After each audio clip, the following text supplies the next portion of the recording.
Today we decided we want to go book shopping because we haven't been book shopping in a really long time. We've come to the realization that we have so many books that we haven't read that we have no business book shopping. Here's my excuse for today. I have been in such a reading slump. I haven't been wanting to pick up any of my books, so I think that means it's time to go to Barnes & Noble, go see what new releases are out and see if anything is exciting me. And then there's also a half price books right across from Barnes & Noble, so we might as well just stop there, check out their clearance section and see what's going on over there. My excuse is that I got a Barnes & Noble gift card for Christmas and I haven't used it yet. So I think it's a perfect opportunity. If they do have some of the new releases that I've been wanting, then I'm absolutely gonna get those. We're excited to see what we find today though.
You guys, we're back. It was a very successful day of book shopping. I did get some stuff from Barnes & Noble with my gift cards, and we found a bunch of good books from Half Price Books. So we're just gonna go ahead and haul everything that we got.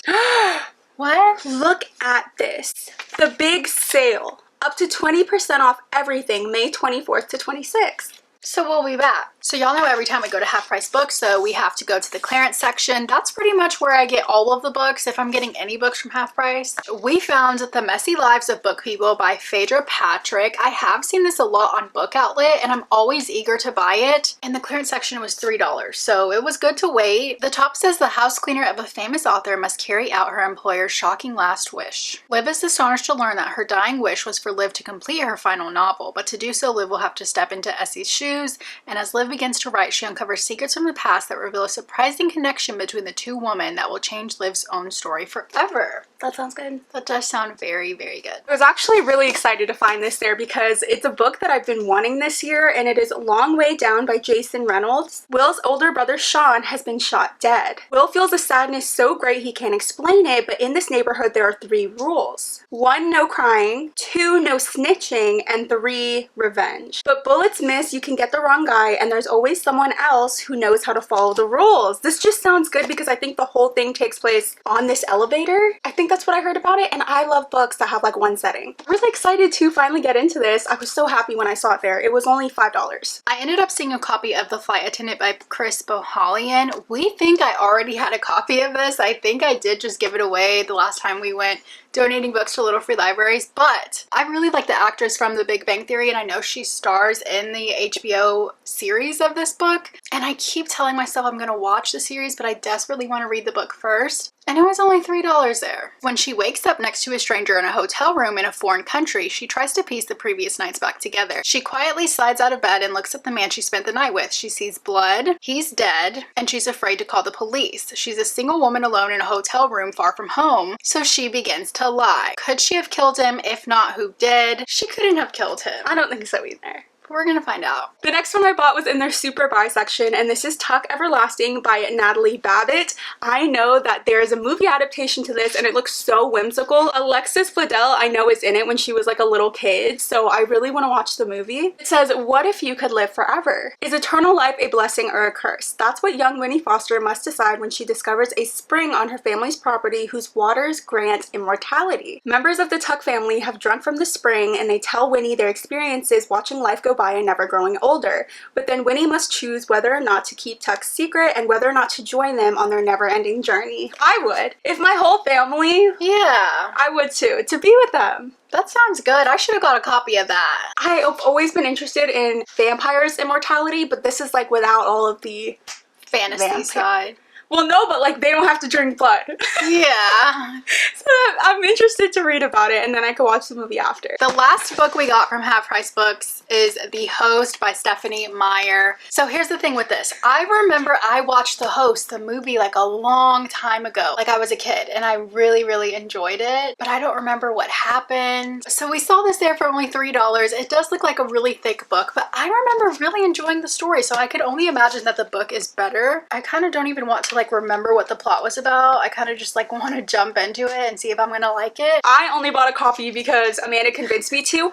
I did read the inside flap, and I truly don't think I ever saw the movie because none of this rang a bell, but it sounds so interesting. You claim that you're gonna read it soon, so if you actually do, I will read it as well and we can watch the movie, but I do want to read the Twilight series though, so I don't know if I'm gonna read this before or after. Now moving on to Barnes & Noble, I did get a couple books. And then at checkout, I impulse bought one as well. Always with their paperbacks, they have like a certain amount that are buy one, get one half off. So I was looking at that table. First one I got is Black Sheep by Rachel Harrison. You guys know this has been a new favorite author of mine. Vesper left home at 18 and never looked back, mostly because she was told that leaving the religious community she grew up in meant she couldn't return. But then an envelope arrives on her doorstep. It says, when Vesper's homecoming exhumes a terrifying secret, she's forced to reckon with her family's beliefs and her own crisis of faith in this deliciously sinister novel that explores the way family ties can bind us as we struggle to find our place in the world. And then the next one I got is an Indigenous dark fiction anthology, Never Whistle at Night, edited by Shane Hawk and Theodore C. Van Alst Jr.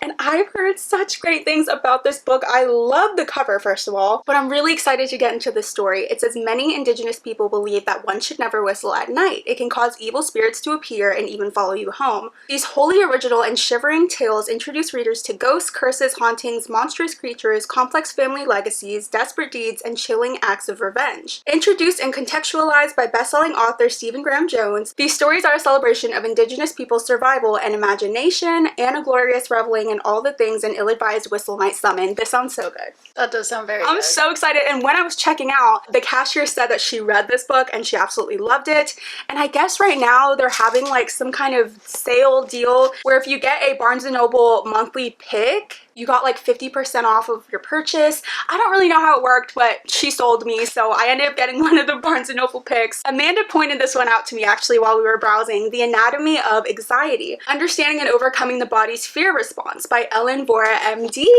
I've been wanting to read more nonfiction, and I do suffer with chronic anxiety, so I think this will be right up my alley. Psychiatrist Ellen Vora revolutionizes our understanding of mental health through the distinction between false and true anxiety. False anxiety, triggered by modern lifestyle factors like blood sugar crashes, poor sleep, hangovers, and digital overload, creates an unnecessary suffering that can be eliminated through actionable body-based solutions. True anxiety, however, serves as our inner compass arising when something is out of alignment in our personal lives or the wider world. With practical tools and compassionate insights, this approach offers an evidence-based, hopeful framework for lasting change.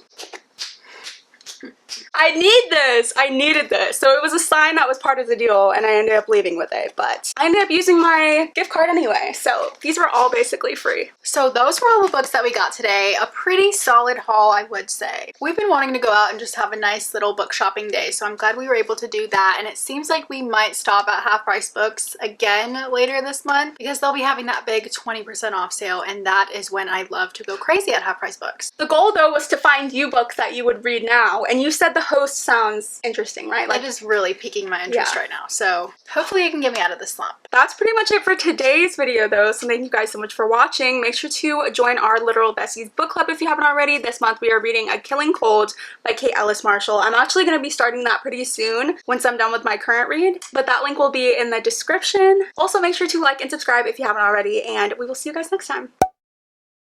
You heard it here. Come right here. You heard it here first. Book half price. You heard it here first. Half Price Books is having a huge sale coming up soon.